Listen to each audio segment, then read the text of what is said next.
Lord, kapag dumating yung araw na makikita kita at tatanungin mo kung ano ang aking mga mabuting bagay na nagawa,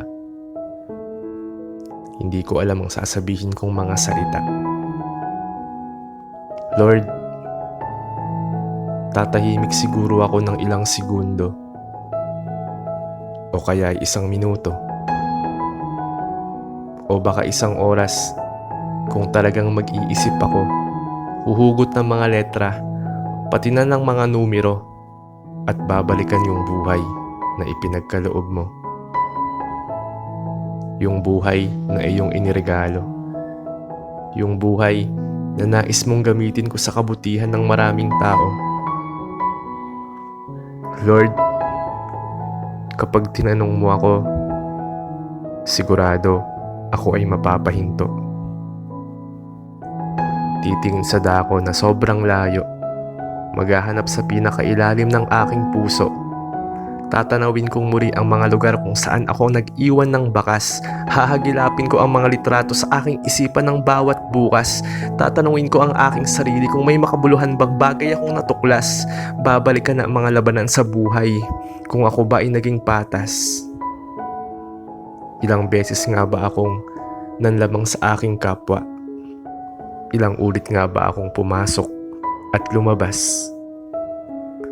Sa mga lugar na puno ng kadiliman, sa mga sitwasyong malalalim at hindi ko maunawaan, sa mga daanan na marami ang patalim na natatapakan, sa mga panahon na ako ang naging sanhi ng karahasan, sa mga pangyayaring ako ang dahilan ng hindi pagkakaunawaan, sa mga oras na ang sariling pagkakakilanlan ay nakakalimutan, sa mga sandaling na isasantabi ang aking pamilya at kaibigan.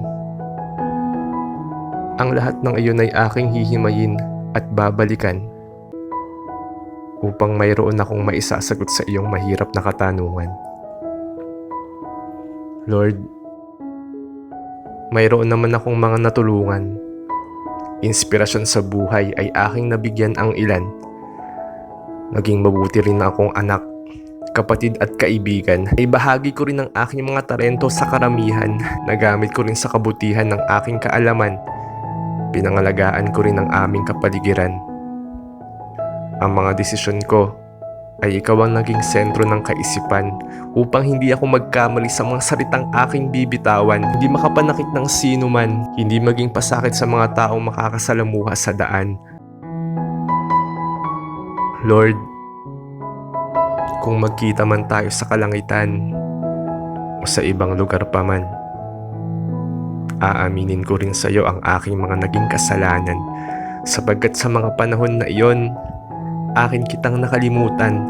Sa panahon na iyon ay nawalan ako ng direksyon.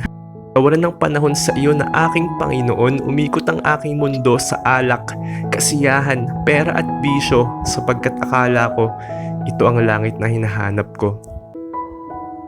Lord, kapag nagkita tayo at tinanong mo kung ano ang aking mga natutunan sa mundo, Lord, namulat ako sa katotohanan na hindi karangyaan ang magpapasaya sa kalooban, na ang kasiyahan ay sa sarili matatagpuan at malalaman, na ang takot ay nasa loob lamang ng aming isipan.